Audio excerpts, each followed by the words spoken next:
Biarlah kita semua bersemangat, saudaraku, menyala-nyala buat Tuhan pada akhir zaman ini, saudaraku. Jangan sampai kita diliputi oleh dunia ini, ataupun kekhawatiran dunia ini, ataupun kenikmatan dunia ini.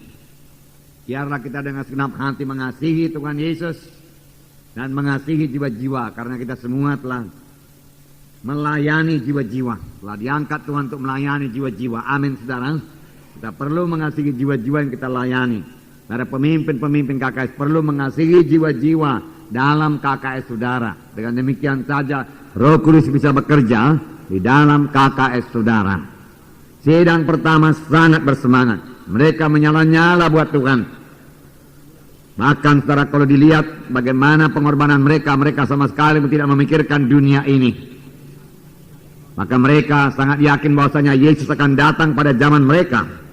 Mereka tidak berhenti bersaksi tentang kebangkitan Tuhan Yesus, yang menyebabkan orang-orang Farisi, Saduki, imam-imam sangat marah.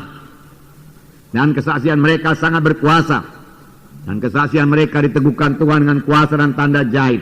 Mereka berani bersaksi. Mereka berkuasa dalam kesaksian mereka. Sungguh apa yang dikatakan oleh Tuhan Yesus, kamu akan beroleh kuasa dan kamu akan menjadi saksi bagiku.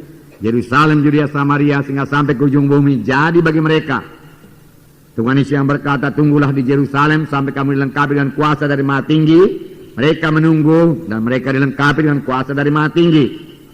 Firman Tuhan yang berkata, kerajaan sorga bukan berdasar pada perkataan, tapi atas kuasa, jadi atas mereka. Dan firman Tuhan ini masih berlaku sampai sekarang. Kerajaan sorga bukan berdasar pada perkataan, tapi atas kuasa. Kuasa Tuhan belum berubah.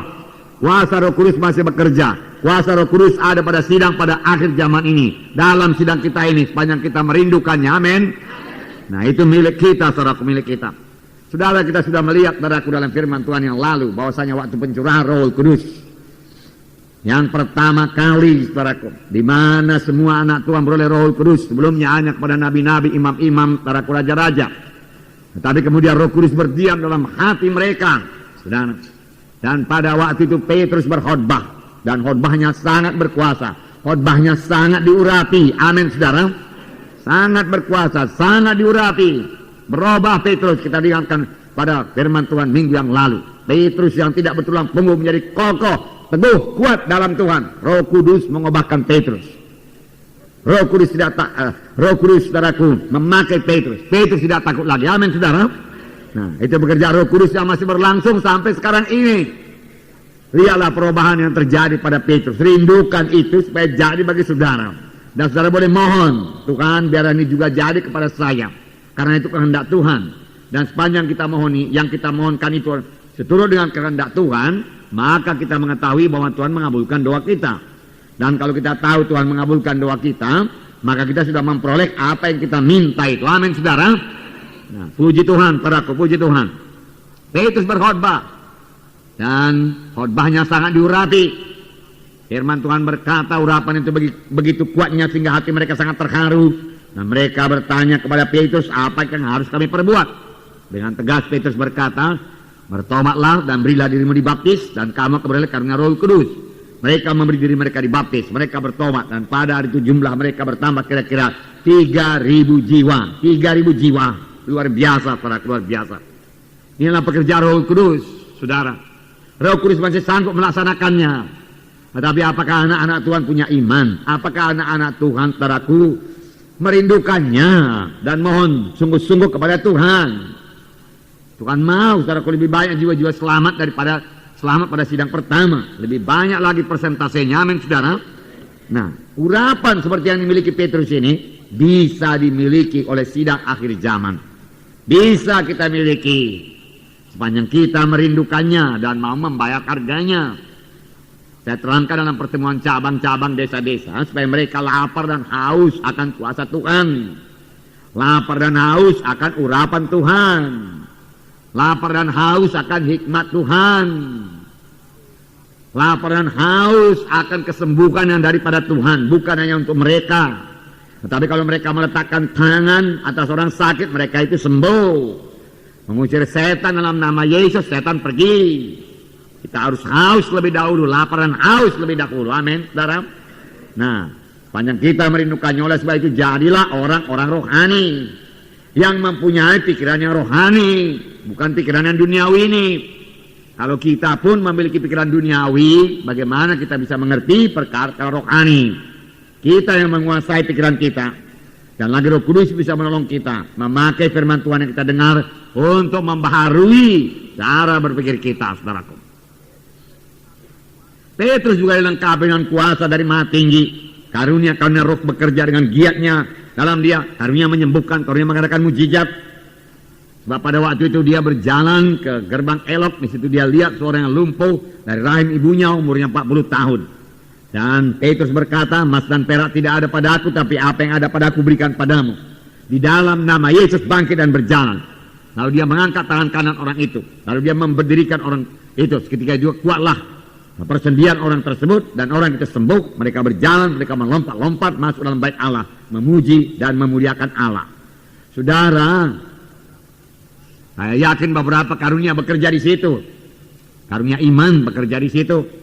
Dan karunia menyembuhkan, karunia mengadakan mujizat. Saya percaya itu mengadakan mujizat, saudara. Ya, karena segera mujizat itu terjadi. Ya. Setelah dia dibaptis dengan Roh Kudus, adakah kita merindukan karunia-karunia seperti ini, saudaraku? Adakah kita minta karunia-karunia menyembuhkan, karunia iman? Karena itu bagi sidang Tuhan diberikan untuk membangun sidang Tuhan ini. Untuk KKS saudara, saudara bisa memilikinya. Mari merindu, mari rindukan, mari mohon, amin saudara. Ya, Tuhan kita tidak berubah, saudaraku. Ya, dia melayani juga melalui gerejanya pada akhir zaman ini, sama seperti dia melayani, saudaraku, melalui gereja pertama, demikian dia melayani pada gereja zaman akhir. Amin, saudara. Tapi apakah kita merindukannya, saudaraku? Mohon sungguh-sungguh memikirkannya, memintanya sungguh-sungguh kepada Tuhan.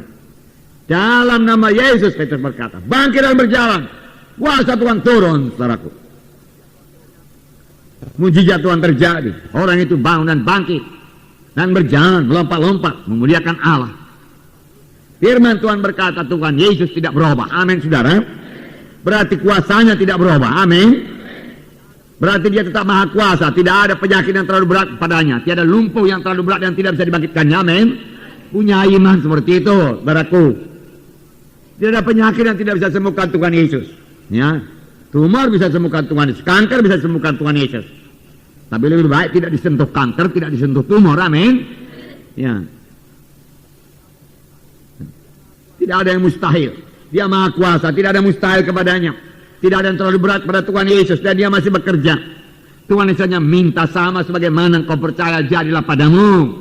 Jadi padamu. Sama sebagaimana engkau percaya, jadi padamu.